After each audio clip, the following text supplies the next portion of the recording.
계속해서 지난 시간을 통해서 우리가 살펴보고 있는 부분이 있습니다. 바로 예수님에 관한 것입니다. 처음에 우리가 살펴본 것은 예수님의 성육신입니다. 예수님께서 인간의 몸을 입고 이 땅에 오셨다는 것입니다. 그 의미에 대해서 살펴봤고요. 그 다음에는 예수님의 사역에 대해서 살펴봤습니다. 예수님께서 이 땅에 오셔서 하셨던 그 일은 뭐냐면 바로 이 하나님의 나라를 선포하시고 그 나라를 실현하시는, 성취하시는 그 사역을 이 땅에서 감당하셨다는 것을 우리가 배웠습니다. 그 다음에 지난 시간에 살펴본 것이 바로 예수님의 복음이었습니다. 예수님께서 전하셨던 그 복음은 바로 십자가의 복음이었다는 것, 다시 말해서 죽음의 복음이었다는 것, 우리가 죽어야 사는 그런 복음이었음을 우리가 살펴보았습니다. 이제는 가장 중요한 예수님의 사랑에 대해서 살펴보는 시간입니다. 지난번에 하나님의 사랑이라는 제목을 가지고 우리가 하나님 아버지의 사랑에 대해서 살펴본 적이 있습니다. 이제는 예수님께서 이 땅에 오셔서 죄인들을 위하여 돌아가 주신 그 사랑이 어떠한 사랑인지에 대해서 살펴보는 시간을 갖고 있는 것입니다. 예수님의 사랑, 그러면 어떤 생각이 드십니까? 예수님의 사랑은 생각할 때 어떤 분들은 예수님이라면은 나 대신에 십자가에서 돌아가 주신 그 분이기 때문에 그 십자가에서 돌아가 주신 그 사랑이 너무 크지 않겠습니까? 이렇게 대답하실 수 있을 것입니다. 맞습니다. 그런데 저는 그 대답만으로는 반이라고 생각합니다. 반쪽이라고 생각합니다. 그 대답만으로는 진정한 예수님의 사랑의 의미를 정확히 깨닫는 것이 아니라고 저는 믿습니다. 그러면은 진정한 예수님의 사랑이 과연 무엇일까요? 어떠한 사랑이 우리가 온전하게 예수님의 사랑을 다 받아들이는 것일까요? 이런 것에 대한 해답을 예수님의 사랑이라는 제목을 가지고 저 여러분이 하나님께서 주시는 말씀을 나누도록 하겠습니다. 계속해서 십자가 복음 15번째 시간입니다. 예수님의 사랑에 대해서 살펴보고 있고요. 본문 말씀은 로마서 5장 5절에서 10절 말씀입니다. 사도 바울이 이 로마서를 쓸 때에, 이 본문을 쓸 때에 그 말의 맥락을 보기 위해서 바로 본문 말씀 전 말씀을 보겠습니다. 로마서 5장 3절 4절 말씀입니다. 다만 이뿐 아니라 우리가 환난 중에도 즐거워하나니 이는 환난은 인내를, 인내는 연단을, 연단은 소망을 이루는 줄 알미로다. 물론 초대교회 사람들이, 성도들이 많은 환난을 당했는데 환난 중에도 즐거워한다는 것입니다. 왜요? 환난이 인내를, 인내는 연단을, 연단은 결국 소망을 이루기 때문입니다. 뭐 때문에 즐겁다고요? 환난 가운데서 소망 때문에 즐거웠다는 것입니다. 그래서 본문 말씀 5절로 넘어가서 말씀하시는 거예요. 소망이 우리를 부끄럽게 하지 않으면 우리가 소망을 가질 수 있는 이유는 무엇이냐면 우리에게 주신 성령으로 말미암아 뭐예요? 하나님의 사랑이 우리 마음에 부은 바 됨이니 그렇습니다. 하나님의 사랑이 있기 때문에 우리가 그 소망을 가질 수가 있다는 것입니다. 우리가 이 세상에서 아무리 어려워도 소망을 가질 수 있습니다. 왜요? 하나님의 사랑이 우리 마음 가운데 부은 바 됐기 때문이라는 것입니다. 그러면서 하나님의 사랑에 대해서 설명하시는데 구체적인 사건을 설명하세요. 6절 보시면은 우리가 아직 연약할 때에 기약대로 그리스도께서 경건하지 않은 자를 위하여 죽으셨도다. 십자가에서 예수님께서 우리를 위해서, 특별히 우리가 연약할 때, 경건하지 않을 때에 돌아가 주신 그 사건이야말로 바로 하나님의 사랑이 우리에게 부어진 그것의 대표적인 사건이라는 것을 사도 바울은 설명하고 있는 것입니다. 그런데 계속해서 사도 바울이 설명하는 걸 보세요. 7절 말씀 보시면은 의인을 위하여 죽는 자가 쉽지 않고 선인을 위하여 용감히 죽는 자가 혹 있거니와. 여기서 의인은 무슨 뜻이냐면은 옳은 행동을 하는 사람이라는 것입니다. 하나님 보시기에 정말 옳은 의인이라는 뜻이라기보다는 사람들이 볼 때에 정말로 깨끗하게 올바르게 잘 산 사람이라는 것입니다. 또 선인이라는 것은 말 그대로 사람 좋은 사람입니다.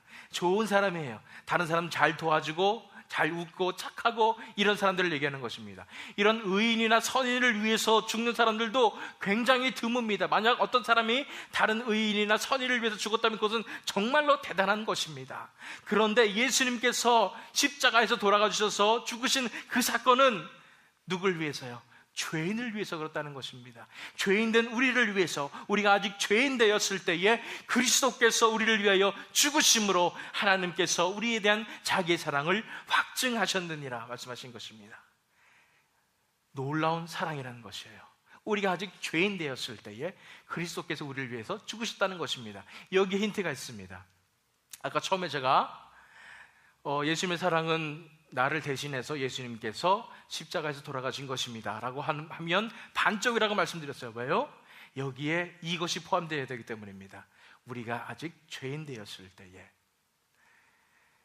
우리가 아직 죄인 되었을 때는 말은 뭐냐면 우리가 아주 절망적인 상태에 있었다는 것입니다. 우리가 너무나 절망적인 상태에 지금 이 순간에 있다는 것입니다. 이런 절망적인 상황에서 예수님께서 우리를 대신해서 구원하셨다는 것이에요. 먼저 우리가 살펴볼 것은 뭐냐면 우리의 절망적인 상태 4가지에 대해서 이 본문 말씀을 통해서 살펴보길 원하는 것입니다. 우리의 절망적인 상태 4가지예요. 어떠한 절망적인 상태가 있나요? 첫 번째로 연약함입니다. 연약하다는 말은 선을 행할 소망이 없다는 것이에요. 본문 말씀 6절 말씀해 보세요. 우리가 아직 연약할 때에, 우리의 상태가 지금 연약하다는 것입니다. 연약하다는 말이 무슨 말이에요? 힘이 없다는 것이에요. 영어로는 powerless 그랬습니다. 그런데 부서지기도 쉽습니다. 무너지기도 쉽습니다. 조그만 유혹이 다가와도 그냥 넘어질 수밖에 없는 그런 존재라는 뜻도 됩니다. 그러나 우리가 더 깊게 살펴봐야 될 부분은 선을 행할 만한 능력이 없다는 것입니다. 무엇을 잘 할 수 있는 능력이 없다는 것입니다. 소망도 없다는 것입니다. 우리는 많이 착각하고 사는 것 같습니다. 인생을 살면서 나도 인생을 잘 살 수 있다는 착각을 합니다. 나도 열심히 착하게 살 수 있다는 그런 착각을 하는 것입니다.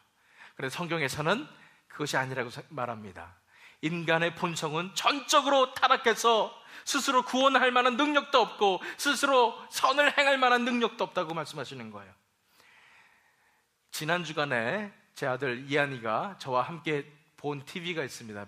미국 TV 프로그램인데 American Ninja Warrior, 그래가지고 뭐냐면 사람들이 열심히 훈련을 해가지고 장애물 경기를 하는 겁니다. 장애물, 정말로 어려운 장애물을 넘어서 이렇게 그 장애물을 정복하면은 윈하는 건데 $500,000를 받는 건데 아무도 성공을 못했어요. 그걸 이한이가 보면서 이런 말을 하더라고요.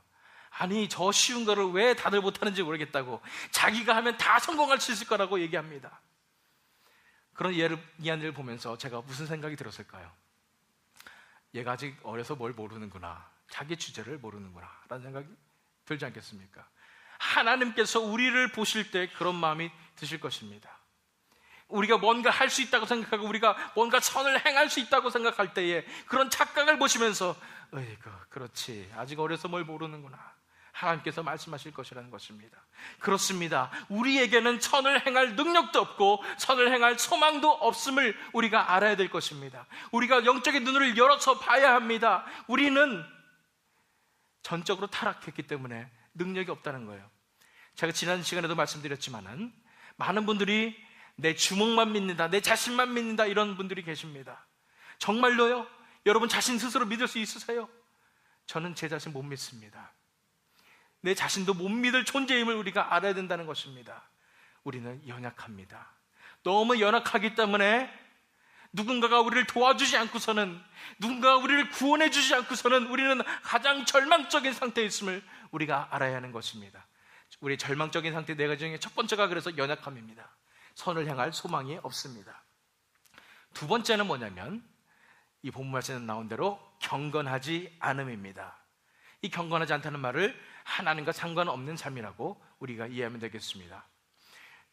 계속 6절 말씀이에요. 우리가 아직 연약할 때에 기약대로 그리스도께서 경건하지 않은 자를 위하여 죽으셨도다. 우리가 경건하지 않다는 얘기입니다. 한국말로는 경건하지 않다는 말이 어떤 말처럼 느껴지냐면 뭔가 거룩하지 않다, 행실이 바르지 않다, 이런 말로 받아들일 수 있겠지만은 사실은요, 원어 성경에 보면은 그 영어가 더 가깝습니다. ungodly. 결국 말해서 하나님 닮지 않았다는 말, 다시 말해서 하나님과 상관없는 삶이라는 얘기예요. 정확하게 원어를 표현하면 이렇습니다. 하나님을 우습게 본다는 얘기입니다. 하나님을 우습게 보는 그런 삶을 산다는 것입니다. 우리 본성이 너무나 타락하기 때문에 우리는 하나님과 상관없는 삶을 살아간다는 것입니다. 요새 사회면에 부쩍 기독교 기사가 많이 납니다. 많은 사람들이 비리를 저지르고 많은 사람이 범죄를 저지르는 것을 보게 될 때, 그때마다 제가 드는 생각은, 특별히 지도자들이 또 목사님들이 그런 걸 보면서 제가 드는 생각은, 저분들은 정말로 하나님이 두렵지 않은가라는 생각을 하게 되는 것입니다. 얼마나 하나님을 우습게 여기면 그런 일들을 버리실까, 이런 생각을 하는 것입니다. 이것도 역시 제가 늘 말씀드리는 반쪽짜리 복음의 폐해라고 저는 생각합니다. 왜냐하면 반쪽짜리 복음에는 하나님은 용서하시는 분이에요. 사랑만 많으신 분이에요. 그래서 우리가 무슨 일을 저질러도 그냥 하나님은 다 용서하시는 분이라고 생각하기 때문입니다.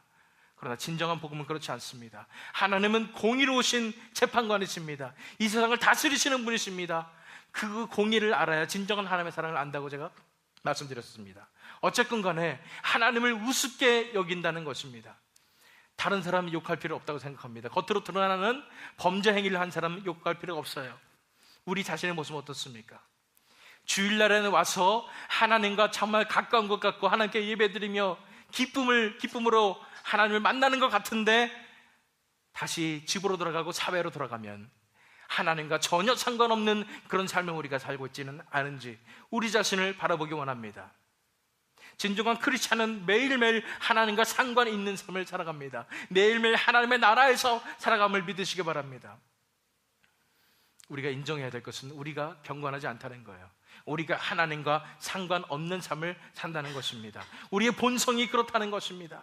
그렇기 때문에 우리가 너무나 경건하지 않기 때문에 누군가가 우리를 구해주지 않고서는, 누군가가 우리를 구원해주지 않고서는 우리는 절망적인 상태에 있음을 우리는 알아야 하는 것입니다. 절망적인 상태 세 번째는 바로 죄인입니다. 그야말로 악을 행하는 삶을 산다는 얘기입니다. 본문 말씀 8절 말씀 보시면은, 우리가 아직 죄인 되었을 때에, 그렇습니다. 우리의 상태가 죄인 되었다는 것입니다. 이것이 정말 우리가 악을 행하고 우리가 정말 겉으로 나타나는 그 행동을 말하는 것뿐 아니라 우리의 마음을 얘기하는 것임을 알아야 됩니다. 성경에서 말하는 죄는 바로 우리의 마음에서부터 나오는 것입니다. 우리의 마음의 악한 생각들, 더러운 생각들, 너무나 끔찍한 생각들, 그거 하나하나가 다 하나님께서는 죄라고 말씀하시는 것입니다. 우리 뜻대로 하겠다고 생각하는 것, 내 마음대로 내 인생을 주관하겠다고 생각하는 것, 그 자체가 바로 하나님께 불순종이 되는 것이며, 우리가 우리 자신을 사랑하며 내가 내 자신을 챙기며 나 자신만 사랑하는 그것이 바로 하나님께서는 우상 숭배라고 말씀하시는 것입니다. 우리의 본성은 악하기 때문에 이러한 악한 생각을 하며 악한 죄를 짓고 사는 것입니다. 어떤 분들은 말씀하실 수 있습니다. 저는 살면서 죄를 져본 적이 없습니다. 저는 살면서 남에게 피해를 준 적도 없습니다. 착하게 살았습니다. 그런데 하나님께서는 본성을 보십니다. 그 마음을 보십니다. 마음속에 드는 생각들을 보시는 분이, 꿰뚫어 보시는 분이 하나님이심을 믿으시기 바랍니다. 하나님께서는 마음을 보시기 때문에 마음에 드는 그런 악한 모든 생각들이 이미 실천으로 옮긴 거나 똑같다는 것이 바로 성경에서 말씀하시는 것입니다. 우리는 이러한 죄인입니다. 너무나도 더러운 추악한 죄인임을 우리가 알아야 하는 것입니다. 우리가 너무나 큰 죄인이기 때문에 우리는 누군가가 우리를 구해주지 않고서는 절망적인 그런 상태에 있음을 우리는 인정해야 할 것입니다. 네 번째는 바로 원수입니다.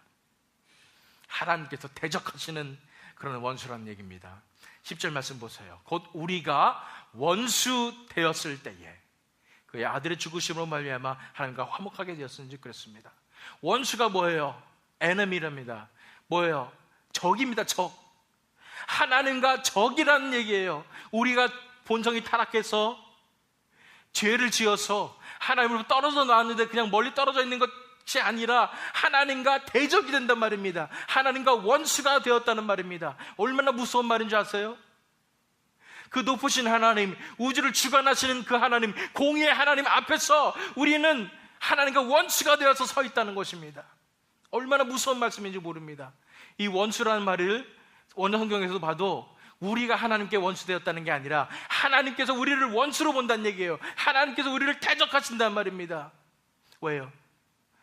하나님께서 사탄을 대적하듯이, 사탄을 벌하시듯이 그 눈으로, 그 진노의 눈으로, 진노의 불길로 우리를 쳐다보신다는 얘기입니다. 우리가 스스로 신이 되고자 우리 스스로의 인생을 찾아 떠났기 때문입니다. 지금 우리 상황이 그런 상황이에요. 하나님과 원수가 된 상황, 그 하나님의 진노의 불길이, 우리에게 진노의 그 눈길이 우리를 쏘아보는 그런 상황임을 우리가 알아야 되는 것입니다. 우리의 절망적인 상태 네 가지 살펴볼게요. 다시 보세요. 우리는 연약합니다. 지금 연약한 상태예요. 선을 행할 소망이 없습니다. 우리는 경건하지 않습니다. ungodly입니다. 하나님과 상관없는 그런 삶을 살고 있습니다. 세 번째, 우리는 너무나 죄악합니다. 죄인의 삶을 살고 있습니다. 악을 행할 뿐 아니라 마음속에 있는 그 죄가 너무나 많습니다. 네 번째는 하나님과 급기야 원수가 되어서 하나님께서 대적하시며 하나님께서 분노의 진노의 눈길로서 우리를 쏘아보시는 그런 존재임을 우리는 알아야 합니다. 지금 우리의 상태가 그러한 절망적인 상태에 있음을 우리는 알아야 하는 것입니다.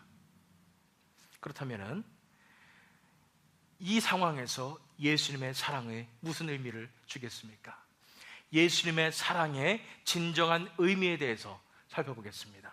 예수님의 사랑의 진정한 의미는 무엇이냐면 바로 이것입니다. 이렇게 절망적인, 이러한 사랑받을 자격이 없는 죄인들을 사랑하셔서 십자가에서 돌아가 주신 것이 바로 예수님의 사랑의 진정한 의미라는 것입니다. 다시 말씀드릴게요. 너무나 절망적인 상황에 있고 하나님과 원수가 되었던 그런 죄인들이, 그런 자격 없는 죄인들을 예수님께서 사랑하셔서 십자가에서 돌아가 주신 것이 진정한 예수님의 사랑의 의미라는 것입니다. 아까 제가 말씀드렸어요. 처음에 질문할 때 말씀드렸죠. 나를 위해서 예수님께서 십자가에 돌아가 주신 것입니다. 그것은 반쪽이에요. 맞아요. 그러나 반쪽이에요. 거기에 뭐가 들어가야 되냐면은 자격이 없는 죄인, 나 같은 죄인을 위해서 예수님께서 십자가에 돌아가셨다는 것이 온전한 대답인 것입니다. 본문 말씀 8절 말씀 다시 볼게요. 우리가 아직 죄인 되었을 때에 그리스도께서 우리를 위하여 죽으심으로 하나님께서 우리에 대한 자기 사랑을 확증하셨느니라. 우리는 너무도 자격이 없는 사람들이었습니다. 중간만 돼도 괜찮을지 모르겠어요. 하나님 보시기에 그냥 어느 정도만 돼도 괜찮을지 모르겠는데 하나님 보시기에 우리는 너무나 절망적인 상태에 있었다는 것입니다. 너무나 연약했고 경건하지 못했고 죄인이었고 원수였습니다. 그런데 우리가 아직 죄인 되었을 때에 그리스도께서 still 우리를 사랑하셨다는 거예요. 우리 같은 죄인들을, 우리 같은 자격이 없는 자들을 그리스도께서 너무나 사랑하셨기 때문에 우리를 대신해서 십자가에서 돌아가셨다는 것이 바로 예수님의 사랑의 진정한 의미가 됨을 우리가 알아야 하는 것입니다. 아직도 이 의미를 깨닫지 못했다면 여러분들 간절한 마음으로, 기도하는 마음으로 이 말씀을 들어주시기 바랍니다. 나 같은 죄인, 얼마나 큰 죄인인지 우리 하나하나 살펴볼 시간 갖도록 하겠습니다. 어쨌든 오늘의 명심할 점을 말씀드리겠습니다.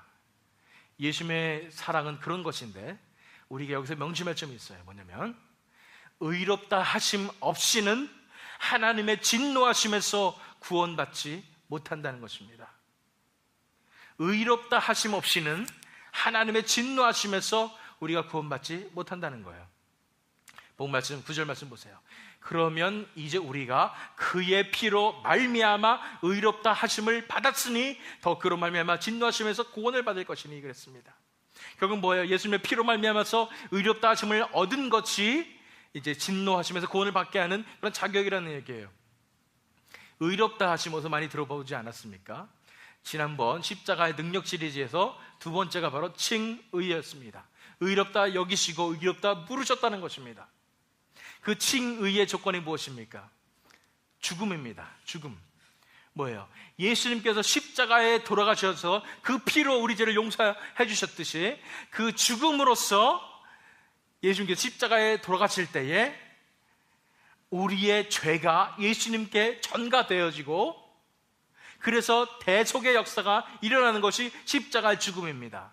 그런데 예수님께서 다시 부활하셔서 사실 때에 예수님의 그 의가 우리에게 전가돼서 우리가 예수님과 함께 사는 것, 새 생명으로 사는 것이 바로 칭의의 역사이라는 것입니다. 우리가 죽고 예수님과 함께 죽고 다시 사는 것, 그것이 바로 의롭다 하심의 조건입니다.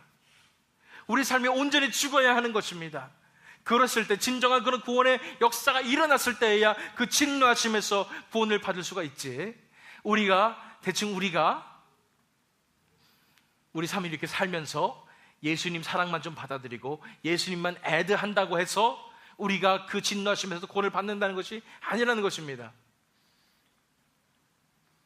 로마서 1장 18절 말씀 보세요. 하나님의 진노가 불의로 진리를 막는 사람들의 모든 경건하지 않음과 불의에 대하여 하늘로부터 나타나니 그랬습니다. 우리가 하나님의 진노에 대해서 우리가 깊이 생각해야 하는 것입니다. 우리가 연약할 때, 경건하지 못할 때에, 우리가 죄인 되었을 때, 원수 되었을 때 그 하나님의 진노가 우리 위에 머물러 있음을 우리는 봐야 하는 것입니다. 예수님의 복음은 우리의 죽음을 요구하고 있습니다. 우리가 죽고 다시 사는 것을, 진정한 칭의의 역사를 요구하고 있습니다.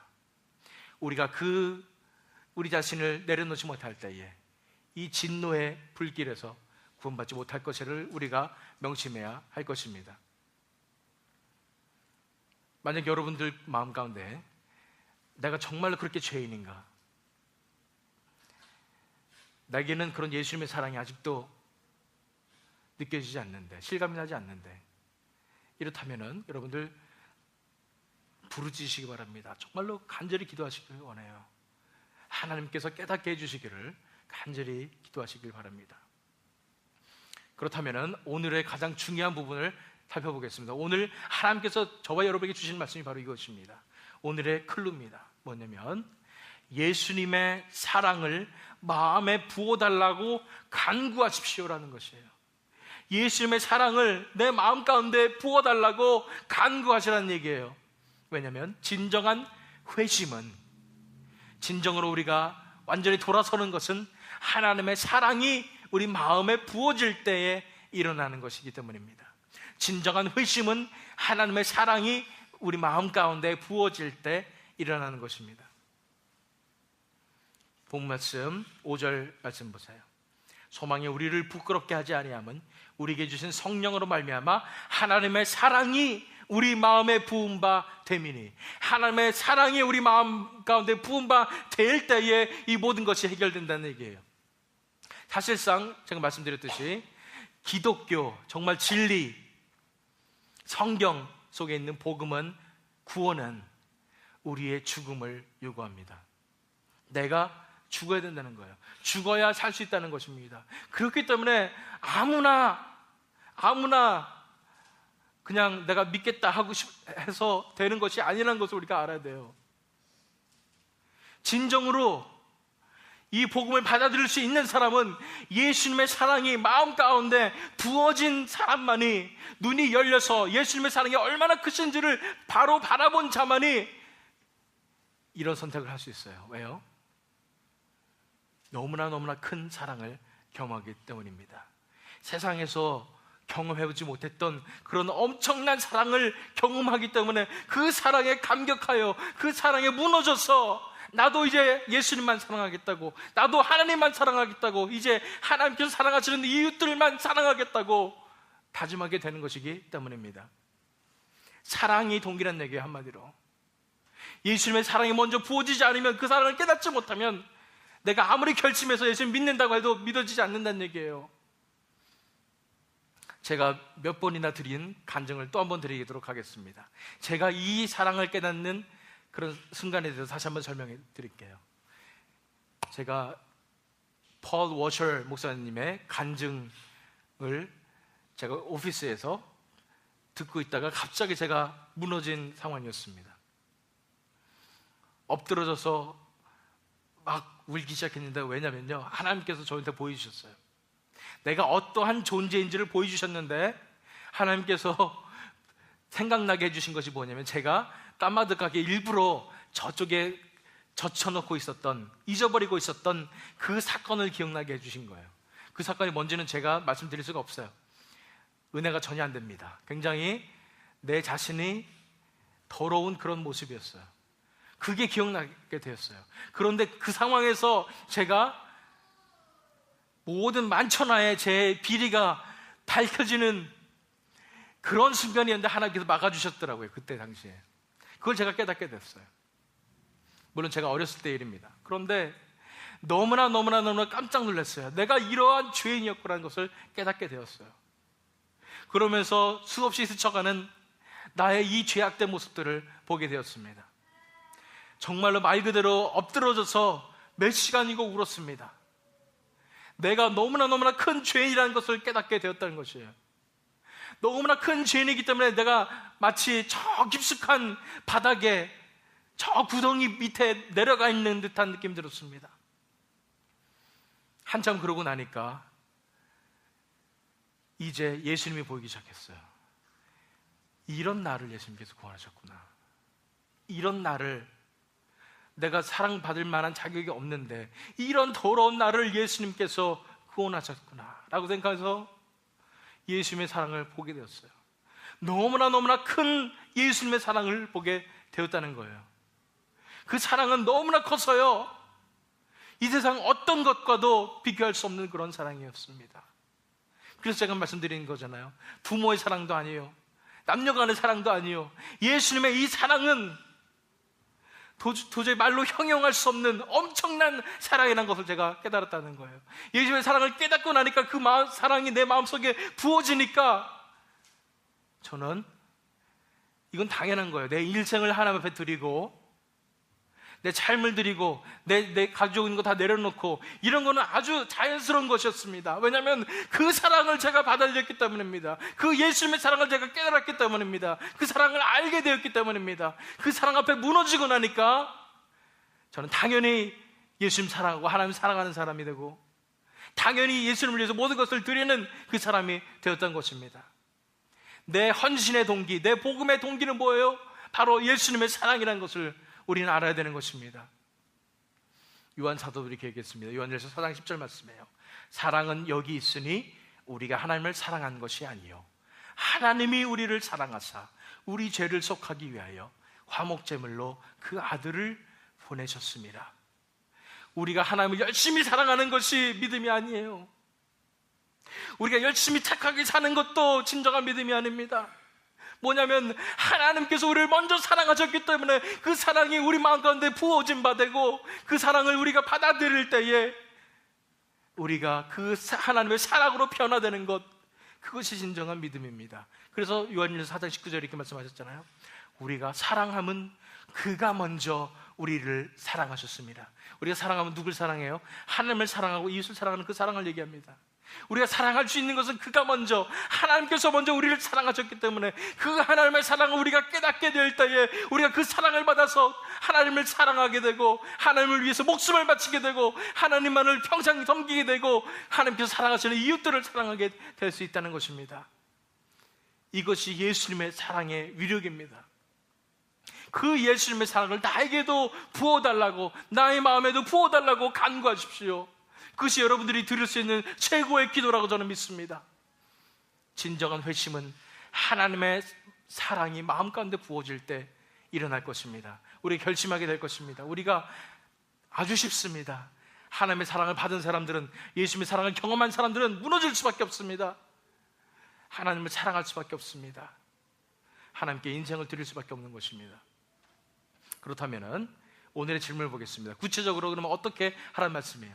어떻게 진정한 예수님의 사랑을 우리가 깨달을 수 있을까요? 어떻게 진정한 예수님의 사랑을 깨달을 수 있을까요? 이것에 대한 해답을 예수님의 사랑을 깨닫기 위해 믿음의 눈으로 우리가 바라볼 것 세 가지에 대해서 살펴보도록 하겠습니다. 예수님의 사랑을 깨닫기 위해서 우리가 믿음의 눈으로 바라봐야 할 것 세 가지입니다. 그 첫 번째는 바로 이것입니다. 가장 깊은 바닥까지 내려가 있는 자신을 바라보십시오. 가장 깊은 바닥까지 내려가 있는 자신을 바라보란 말이에요. 여러분들 솔직히 가슴에 손을 얹고 생각해 보십시오. 내가 어디쯤 있다고 생각하십니까? 내가 가장 낮은 저 깊은 바닥에 뒹굴고 있다는 그 더러운 곳에 가장 더러운 죄인이라는 생각이 들지 않으시면 여러분 아직 준비 안 되신 겁니다. 보세요. 6절 말씀에 우리가 아직 연약할 때 그랬습니다. 우리 상태가 이렇게 절망적입니다. 경건하지 않은 자를 위해서 죽으셨다요. 연약하고 경건하지 않고요. 8절 말씀에 죄인 되었고요. 그 다음에 10절 말씀에 원수가 된 그런 상황이라는 것을 우리가 눈을 열어서 바라볼 줄 알아야 되는 것입니다. 만약 안 보이시면은 하나님 앞에 간구하세요. 하나님, 제가 영적인 눈을 열어서 내 자신의 모습이 얼마나 초라한지를, 얼마나 연약한지를, 얼마나 절망적인지를, 얼마나 형편없는지를 바라보게 해 주십시오라고 간절히 부르짖으시길 바랍니다. 이것이 없이는 결코 예수님의 사랑을 깨달을 수가 없어요. 반만 깨닫게 되는 거예요. 깊게 깊게 내려가야 됩니다. 저 깊은 곳으로 내려가야 되는 거예요. 내가 얼마나 죄인임을 깨달아야 되는 것입니다. 제가 이걸 깨닫고 나니까 내 얼마나 깊게 내려가는지 지구를 뚫고 나오겠습니다. 너무나 깊은 그 구덩이 속에 있는 내 자신을 발견하게 되었어요. 내가 너무나 형편없다는 것을 알게 됐다는 거예요. 그걸 먼저 우리가 알아야 됩니다. 가장 깊은 바닥까지 내려가 있는 자신을 바라봐야 되는데요, 그걸 돕기 위해서 예레미야 선지자가 이런 말씀도 하셨잖아요. 17장 9절 10절 말씀. 만물보다 거짓되고 심히 부패한 것은 마음이라. 누가 등이 이를 알리오마는 나 여호와는 심장을 살피며 폐부를 시험하고 각각 그의 행위와 그의 행실대로 보응하나니. 그렇습니다. 너무나 부패한 것이 내 마음이라고, 내 본성이라고, 내 육체라고 우리는 알아야 할 것입니다. 우리의 진정한 본성을 똑바로 바라본다면 우리는 알 거예요. 저 깊은 구덩이 속에 처박혀 있는 우리 자신을 알게 될 것입니다. 그러면서 고백하게 될 것이에요. 내가 제일 죄인입니다. 내가 이 세상에서 가장 못난 사람입니다. 가장 형편없는 사람입니다. 가장 낮은 자입니다라는 것을 마음속으로부터 진정으로 깨닫게 될 것입니다. 그것이 우리가 첫 번째 바라봐야 할 것입니다. 가장 깊은 바닥까지 내려가 있는 자신을 바라보게 되는 것입니다. 만약 아직도 못 보신다면 울부짖으세요. 하나님 앞에 부르짖으세요. 내 눈을 열어주셔서 가장 깊은 바닥까지 내려가 있는 저 깊은 구덩이 속에 빠져있는 내 자신을 바라보게 해주시옵소서 간구하시길 바랍니다. 두 번째는요, 그 다음엔 어떻게 뭘 바라봐야 되냐면 그 깊은 곳까지 내려오신 예수님을 바라보십시오라는 것이에요. 그 가장 깊은 구덩이 속에 그 바닥까지 내려오신 예수님을 바라보라는 거예요. 예수님께서 어떻게 하셨죠? 6절 말씀을 보면, 하반절에 보면 경건치 않은 자를 위하여 죽으셨도다. 우리 같은 죄인들을 위해서 우리를 대신해서 우리와 함께 죽으셨어요. 8절 말씀에 보시면 우리가 아직 죄인 되었을 때 그리스도께서 우리를 위하여 죽으심으로 예수님께서 죽으셨어요. 우리 죄값을 대신 담당하셨어요. 우리와 저 밑에까지 내려오셔서 우리를 구원하셨어요. 9절 말씀, 그러면 이제 우리가 그의 피로 말미암아 의롭다 하심을 받았으니 예수님의 죽으심에 다시 피를 흘리셨어요. 10절 말씀, 우리가 원수 되었을 때에 그의 아들의 죽으심으로 말미암아 예수님께서 우리와 함께 되셨음을 우리가 봐야 되는 것입니다. 가장 저 깊은 바닥까지 내려가 있는 자신을 바라본 사람은 이제는 예수님을 바라볼 준비가 됐습니다. 그 깊은 곳까지 내려오신 예수님을 바라보시기 바랍니다. 우리 대신해서 그 깊은 바닥까지 내려오셨어요, 예수님께서. 그래서 우리를 구원해 주신 것입니다. 여기까지 딱 반 봤습니다. 저 깊은 곳에 내려가 있는 우리 자신을 봤어요. 그리고 저 깊은 곳에서 우리를 올려주셔서 땅 위까지 올려주신 그 예수님의 모습을 봤습니다. 그게 반입니다. 그게 반의 예수님의 사랑이에요. 그 다음에 우리가 보세요. 그것이 뭐냐면 베드로전서 2장 24절 말씀이에요. 친히 나무에 달려 그 몸으로 우리 죄를 담당하셨으니 이는 우리로 죄에 대하여 죽고 의에 대하여 살게 하려 하심이라. 그가 채찍에 맞음으로 너희는 나음을 얻었나니. 그 우리가 받아야 될 그 고통, 우리가 있어야 될 모든 죄값을 십자가에서 치르신 그 예수님의 사랑에 대해서 우리가 봤다는 거예요. 그 다음에 우리가 바라볼 것은 이제 나머지 반을 바라봐야 되는데 뭐냐면 이거예요. 가장 낮은 곳에서 하늘까지 올리신 예수님의 사랑의 크기를 바라보십시오라는 것이에요. 보통 반쪽짜리 복음은 이렇습니다. 우리가 그냥 이 땅에 있는데 우리를 그냥 구원하셨다는 거예요. 그만큼이 반입니다. 다시 말해서 보세요. 요게 반이고 밑으로 내려가는 게 반이에요. 그게 온전한 복음이에요. 이해 가세요? 내가 여기 있는데 하나님께, 예수님께 나를 하늘로 올리셨다. 이것이 보통 말하는 반쪽짜리 복음의 구원이라는 얘기예요. 그런데 우리가 먼저 살펴본 건 뭐예요? 저 깊은 곳까지 내려갔던 그런 우리 자신을 바라봤기 때문에 저 깊은 땅 속에서 저 하늘까지 올려주신 2배 크신 그 예수님의 사랑을 우리가 바라봐야 된다는 것입니다. 이해 가세요? 이 사랑을 본 사람들은 말로 형용할 수가 없어요. 찬송가 작자들이 얘기했잖아요. 말로 형용할 수 없다고. 그 크신 하나님의 사랑 말로 다 표현할 수가 없다고. 그 사랑을 경험한 자만이 할 수 있는 말이에요. 도저히 너무나 커서 바라볼 수가 없어요. 그 예수님의 사랑의 크기를 우리가 바라봐야 된다는 것입니다. 5장 8절 말씀, 우리가 아직 죄인 되었을 때 그랬습니다. 우리가 죄인 되었단 말은 저 밑에 있는 구덩이 속에 내려가 있었어요. 그랬을 때 어떻게 됐다고? 9절에 의롭다 하심을 받았다고 그랬습니다. 저 하늘로 올라진 것입니다. 칭의함을 받았어요. 구원을 받은 것이에요. 저 깊은 바닥에서 저 하늘까지 올라가신 그 엄청난 예수님의 사랑의 크기가 보이십니까? 10절 말씀 보면 우리가 원수 되었을 때 저 깊은 바닥에 내려가 있어요. 그런데 원수가 됐는데 하나님과 화목하게 됐다는 거예요. 하나님과 다시 화해하게 됐다는 것입니다. 저 하늘까지 올라갔다는 것입니다. 그 엄청난 크기의 예수님의 사랑이 보이십니까? 우리에게 구원을 주신 그 사랑은 우리 같은 죄인들, 저 깊은 바닥에 있는 죄인들을 저 높은 하늘까지 올리신 엄청난 크기의 사랑으로 이루신 구원이라는 것입니다. 가장 낮은 곳에서 하늘까지 올리신 예수님의 사랑의 크기를 바라보시길 원합니다. 만약 아직도 그 사랑을 경험하지 못했다면 진짜 여러분들 가장 중요한 것입니다. 간구하세요. 먼저 내가 얼마나 내려가 있는지를 보게 해주시고 이제 나를 구원하신 그 사랑이 얼마나 크신지를, 예수님의 사랑이 얼마나 크신지를 바라보게 해주시옵소서. 간절히 간구해야 할 것입니다. 우리가 구할 때 하나님께서 우리 눈을 열어주셔서 보게 해주실 줄 믿습니다. 우리가 얼마나 죄악된 모습인지, 이제 그런 우리를 예수님께서 어떻게 사랑하셨는지, 예수님의 사랑이 얼마나 크길래 내가 예수님의 사랑을 받았을 때 그 사랑 앞에 무너질 수밖에 없고 그 사랑 앞에 내 인생을 드릴 수밖에 없는지를 우리가 보게 될 수 있을 줄 믿습니다. 그러므로 하나님 앞에 간구하시기 바랍니다. 다시 한번 복습해 볼게요. 요한복음 3장, 요한일서 3장 1절 말씀이에요. 보라, 아버지께서 어떠한 사랑을 우리에게 베푸사 하나님의 자녀라 일컬음을 받게 하셨는가. 그 사랑이 느껴지십니까? 보라, 아버지께서 어떠한 사랑을 우리에게 베푸사 하나님의 자녀라 일컬음을 받게 하셨는가. 하나님의 자녀는 저 하늘입니다.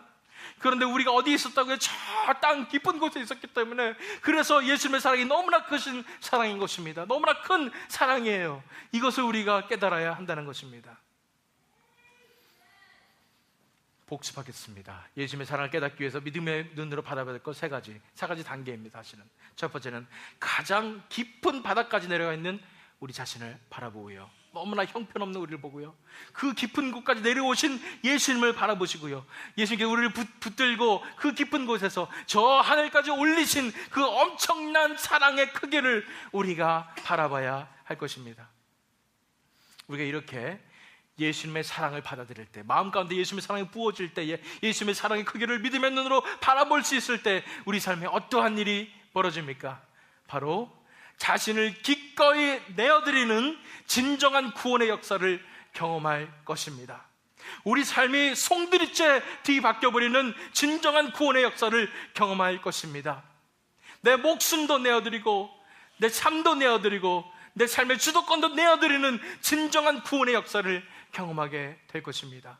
성경에서 말하는 복음은 무엇입니까? 구원은 무엇입니까? 내가 죽는 것입니다. 나를 내어드리는 것입니다. 9절에도 나와 있죠. 더욱 그로 말미암아 진노하심에서 구원을 받을 것이니 그랬고, 10절 말씀에 그의 살아나심으로 말미암아 구원을 받을 것이니라고 했습니다. 진정한 구원의 역사는 뭘로 이루어진다고요? 우리가 죽음으로 이루어진다고 지난 시간에 배웠습니다. 우리 자신을 내어드린다는 얘기예요. 어디 나옵니까? 마태복음 16장 24절 25절 말씀이에요.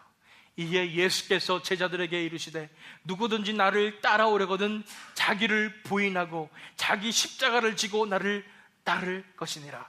누구든지 제 목숨을 구원하고자 하면 잃을 것이요 누구든지 나를 위하여 제 목숨을 잃으면 찾으리라. 예수님을 따르기 위해서는 죽어야 된다는 말씀이에요.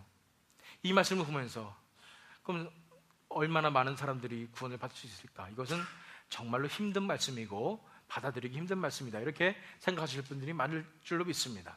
어떤 분들은 이것은 정말 고차원적인 그런 신앙의 상태라고 받아들일 분도 있습니다. 사실일까요? 아니에요. 이것은 구원에 관한 부분이에요. 이것은 복음에 관한 부분이에요. 뭐예요? 진짜 내 자신의 삶이 포기되고 내 자신이 내려놓아지고 내 목숨이 내려놔지고 내 물질이 내려놔지고 가족이 내려놔지는 진정한 헌신의 역사, 진정한 송두리째 뒤바뀌는 그런 역사가 일어나야 된다는 것입니다. 어떻게 일어날 수 있다고요? 예수님의 사랑이 부어질 때. 예수님의 사랑이 부어지면요, 다른 거 아무것도 상관이 없어집니다. 예수님의 사랑이 너무나 크기 때문에 내 삶을 당연히 자연스럽게 드리게 돼 있어요. 예수님의 사랑이 너무나 크기 때문에 예수님을 사랑할 수밖에 없습니다. 그동안 경험했던 그 사랑도 아무것도 아닙니다. 세상은 사랑은 영원하다, 사랑은 만병통치약이다, 이런 얘기를 하고 있습니다. 사실 그 말은 맞아요. 그런데 세상에서 말하는 사랑은 남녀간의 사랑이고 영화에서 그렇게 나오잖아요. 현실에서는 그렇지 않습니다. 다 이적인 사랑이죠. 그런데 진짜로 예수님의 사랑을 한번 경험한 사람은 다른 것 아무것도 소용없습니다. 예수님의 사랑 가운데 거할 때에 예수님께 모든 것을 다 드리게 되어 있습니다. 내 인생도 드립니다. 내 목숨도 드립니다. 아깝지가 않아요. 기꺼이 예수님께 내 자신을 내어드리고 예수님께 내 물질도 다, 모든 것도, 모든 주도권도 다 내어드릴 수 있어요. 예수님을 사랑하기 때문이에요. 예수님께서 주시는 그 사랑으로 인해서 내 마음이 열려서 드디어 사랑의 뭔가를 발견했기 때문이에요. 그 사랑을 경험한 사람들은 결코 잊을 수가 없습니다. 그 사랑에 사로잡혀서 살게 되어 있습니다. 그것이 성경에서 말하는 진정한 복음이요 진정한 구원임을 우리가 알아야 할 것입니다. 여러분들 이런 역사를 경험한 적이 있으십니까? 이러한 컨버전을 경험한 적이 있으십니까? 저는 여러분들을 정말로 이 길로 인도하고 싶습니다. 예수님의 사랑이 너무나 크기 때문에 예수님께 모든 것을 내어드리는 진정한 신앙을 갖길 원합니다. 너무 크다고요? 아닙니다. 초대교회 성도들 보세요. 예수님 믿는다는 그 말 자체가 예수님께 목숨을 드린다는 것이었습니다. 지금도 선교지에서 예수님 믿는 그런 어려움을 겪는 성도들 보세요. 예수님 믿는 것 자체는 자신의 목숨을 드린다는 겁니다. 왜요? 예수님의 사랑이 내 마음속에 들어왔기 때문에 내 목숨도 아깝지 않은 그런 사랑을, 진정한 사랑을, 세상에서 그토록 찬양하고 칭송했던 사랑, 진정한 그 사랑을 내가 경험했기 때문에 그 사랑 때문에 내가 내어드리게 된다는 것입니다. 저는 그런 것을 경험했기 때문에 여러분들에게 말씀드립니다. 제가 목사기 때문에 그랬냐고요? 아닙니다. 예수님을 믿는 성도라면 누구나 이런 예수님의 사랑을 경험해야 된다고 저는 믿습니다. 저만 했냐고요? 아닙니다. 아직도 세상에 많은 진정한 성도들이 이런 사랑을 경험하고 있습니다. 선교지에서 목숨을 바치면서 이 사랑을 받아들인 사람들이 하나님을 사랑하고 있습니다. 초대교회 성도들도 그랬습니다. 왜 우리는 못할까요? 우리가 정말로 이것이 진짜라고 저는 믿습니다. 제가 경험하기 때문에 저는 어떻게 말로 더 이상 설명드릴 수가 없습니다. 이 예수님의 사랑을 진정으로 뼛속 깊이 경험하심으로써 정말 내 삶을 진짜 내어드리고 기꺼이 내어드리는 저 여러분이 됐으면 좋겠습니다. 만약에 아직도 내가 이러한 진정한 컨버전을 경험하지 못했다면, 진정으로 예수님의 사랑을 경험하지 못했다면, 첫 번째 내 모습부터 바라보게 해달라고, 내가 얼마나 기쁜 구덩이 속에 있는지 바라보게 해달라고 기도하시고요, 그런 나를 구원하신 예수님의 사랑을 바라보게 해달라고, 예수님의 사랑이 얼마나 큰지를 내 속에, 내 가슴에 부어달라고 간절히 기도할 때 예수님께서 분명히 보여주시고 분명히 부어주셔서 이제 내가 이 힘으로 열심히 노력해서 내려놔야지 하는 것이 아니라 자연스럽게 예수님을 너무나 사랑하기 때문에 예수님을 위해서 모든 것을 다 내어드리며 예수님께서 내 인생을 주도하심으로 진정한 천국의 삶을, 진정으로 아름다운 행복한 삶을 살게 되는 그런 저와 여러분들 줄 믿습니다. 그러므로 진정한 회심은 하나님의 사랑이 마음에 부어질 때 일어나기 때문에 예수님의 사랑을 마음에 부어달라고 간구하시되 가장 깊은 바다까지 내려가 있는 자신을 바라보게 해달라고 간구하시고요, 그 깊은 곳까지 내려오신 예수님을 바라보게 해달라고 간구하시고요, 가장 낮은 곳에서 하늘까지 올리신 예수님의 사랑의 크기를 나도 이제 보게 해달라고 간구하심으로 이제 예수님의 사랑의 크기를 믿음의 눈으로 바라봄으로써 내 삶을 기꺼이 내어드리며 내 자신을 기꺼이 죽이며 이제 예수님과 함께 새로운 삶을 살아가는 진정한 구원의 역사를 경험하시는 저와 여러분이 되시기를, 또 이 월러크릭 하나교회가 되기를 예수 그리스도의 이름으로 축원합니다.